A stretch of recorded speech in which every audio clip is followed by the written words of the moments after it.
Welcome to This Explainer. Look, if you're sitting on a leadership team right now, you are absolutely feeling the pressure. Everyone wants to integrate AI, and they want to do it yesterday. But right alongside that excitement is a massive, urgent hurdle: AI governance. How do we actually deploy these incredibly powerful systems responsibly, legally, and strategically? Well, today, we're going to tackle that exact problem by using the NIST AI risk management framework as your strategic roadmap. It's a question I hear literally all the time. Your organization wants to move fast, but let's just be honest with ourselves. Your team is already stretched incredibly thin.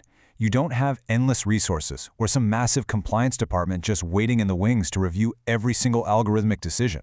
And acknowledging this massive resource constraint and the real capacity bottlenecks you face when adopting AI is the absolutely crucial first step toward building a sustainable strategy. Okay, let's dive into this tension. On one side of the scale, you've got rapid AI innovation. That drive to scale up, automate everything, and just absolutely dominate your market. But on the other side, you have the crushing weight of global AI regulations. Heavy-hitting laws like the EU AI Act, global standards like ISO 42001, they're coming down really hard on these opaque black box systems. They're demanding rigorous transparency and control. And as a leader, you are caught right in the middle of this tug-of-war between speed and safety. So, to navigate this, here is our roadmap for today. We'll cover the AI Leadership Challenge, solving compliance asymmetry, using the NIST RMF as your strategic roadmap, scaling proportional human oversight, making audit trails manageable, and finally, leveraging AI trust as actual business value. All right, part one, the AI Leadership Challenge.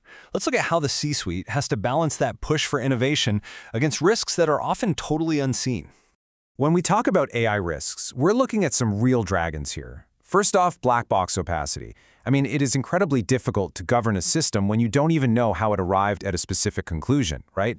Then you've got algorithmic bias, which can totally skew your outcomes and inadvertently reinforce inequalities if you're not paying attention. You also face severe security threats, things like data poisoning, where bad actors intentionally corrupt your AI's training data. And finally, that constantly shifting global regulatory landscape we just talked about.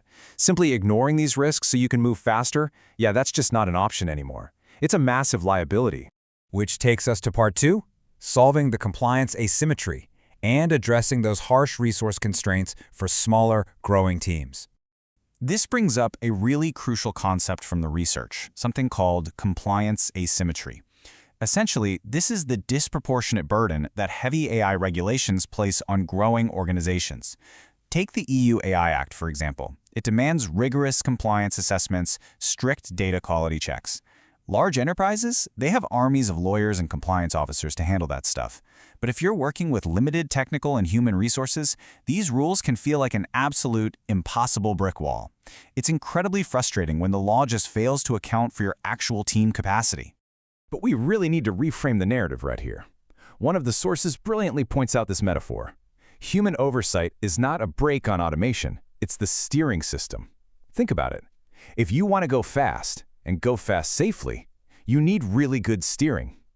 Oversight isn't there to stall your business. It's there to make sure your AI actually takes you exactly where you want to go, without crashing into legal or ethical walls along the way.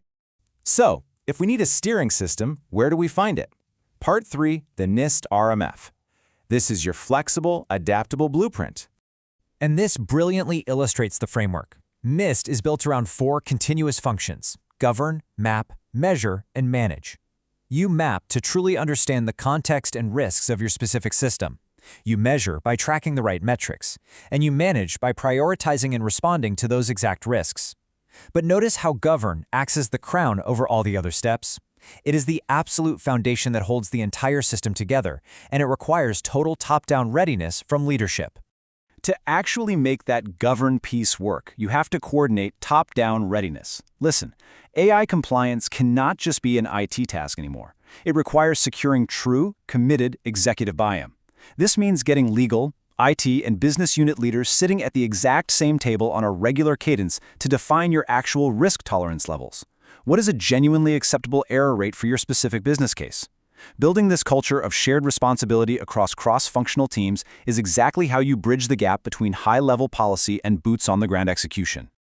Part 4, scaling proportional human oversight. How do we bridge the regulatory gap without completely destroying our team's productivity? Now, what's really interesting about this slide is how proportional oversight completely solves that capacity bottleneck we talked about. You just match the human effort strictly to the risk level. For instance, a low-risk AI that just suggests internal training modules, let it run autonomously with some periodic spot checks. Done. But for high-risk systems, we're talking healthcare diagnostics or financial fraud detection, you absolutely require a human in the loop with final approval authority. You do not treat every AI output the same. You focus your limited human brainpower exactly where the risk is highest. But keep this really powerful point from the sources in mind. Oversight isn't proven by signatures on policies. It's proven by human making the hard call, caught in the log the instant the risk appeared. Let me tell you, regulators enforcing things like the EU AI Act or ISO 42001, they do not care about your theoretical paperwork. They demand demonstrable, real-time control. If your oversight model never leaves a digital footprint, well, to regulators, it just never happened. So how do we actually prove it? Part 5, making audit trails manageable and simplifying compliance for growing orgs.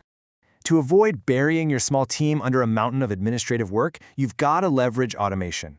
Embed continuous tamper-resistant logging directly into the system itself. Set up automated real-time alerts so you only have to react when metrics actually deviate from the baseline. No more staring at dashboards all day. Crucially, you need to establish an action-linked history. This ties every single intervention to a named human being who actually has the authority to act. By defining these clear, role-based accolation protocols, you translate abstract, confusing legal requirements into completely manageable daily compliance checks.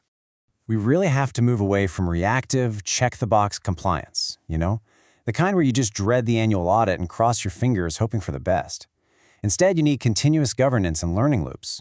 AI systems learn and evolve constantly, and your oversight has to do the exact same thing. When an incident happens, you shouldn't just fix it and forget it. It needs to trigger a process evolution that updates your training and your standard operating procedures. That right there is how you build true operational resilience. Finally, Part 6, AI Trust as Business Value. This is where we completely flip the script and transform compliance from a total chore into a massive market advantage. Let's move to and see how this builds out visually. Look at this explosive upward curve showing the adoption of explainable AI across major industries: finance, healthcare, auto, retail. Transparent, well-governed AI is rapidly becoming the baseline standard across the board. If your AI is still a black box, you are absolutely going to be left in the dust by competitors who can prove to their clients and their regulators exactly how their systems work. Trust is literally becoming the ultimate currency in the AI era. So, I want to leave you with this final provocative question to chew on. Is your AI governance going to remain just a bureaucratic burden, a checklist you dread dealing with? Or are you going to embrace frameworks like the NIST AI RMF to proactively manage risk, empower your human talent, and use your governance as your ultimate competitive advantage to build real market trust? The choice is entirely up to your leadership. Thank you so much for joining me for this explainer, and I really hope this helps you build smarter, safer AI moving forward.